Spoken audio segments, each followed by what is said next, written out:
అమ్మా, నమస్తే అండి. జూన్ 4 ఫలితాలు ఎవరికి అనుకూలంగా వస్తాయనుకుంటున్నారు? జగన్మోహన్ రెడ్డి గారు ఎందుకని? ఆయన చేసిన ప్రభుత్వం పనులు బాగున్నాయి. ఉమ్. అలాగే ఇక చూస్తే మరో వారంలో కౌంటింగ్ జరగనుంది కదా, విజయ సంకరం ఎవరు మోగిస్తారు, జగన్ గారా చంద్రబాబు నాయుడు గారు? జగన్ గారండి.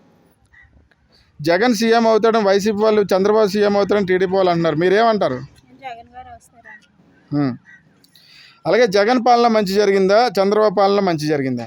జగన్ పాలన మంచి జరిగింది. ఏం జరిగింది? మంచి అంటే ఏం చేశారు? మీ గ్రామానికి వచ్చి ఏం చేశారు? ఈ గ్రామానికంటే అమ్మఒడి, చేయూత అలాంటివన్నీ చాలా చాలా చేశారండి. అలాగే మరి జగన్ గారు చెప్తున్నారు రైతు భరోసా కేంద్రాలు, విలేజ్ క్లినిక్లు, నాడు నేడు కింద స్కూల్స్, తర్వాత మనకి సచివాలయాలు, వాలంటీర్ వ్యవస్థ ఇవన్నీ తీసుకొచ్చామని చెప్తున్నారు. ఇవన్నీ నిజంగా చేశారా? నిజంగా చేశారండి. ఇవాళ మరి పెన్షన్ తీసుకోవాలంటే ఎలా ఉంది ఇప్పుడు? అంటే వారంటీలు మా ఇంటికి వచ్చి ఇస్తున్నారు.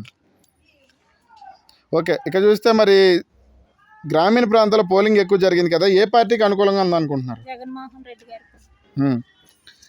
ఓకే, జూన్ 9న సీఎంగా జగన్ ప్రమాణ స్వీకారం చేస్తారని వైసీపీ వాళ్ళు చెప్తున్నారు. మీరేమంటారు? జగన్మోహన్ రెడ్డి గారు చేస్తారు. ఎందుకమ్మా, ఎందుకు చేస్తారు ఆయన? ఆయన చేసిన పథకాలన్నీ మంచిగా ఉన్నాయి కదా. ఓవరాల్. ఓకే, థ్యాంక్ యూ అమ్మా.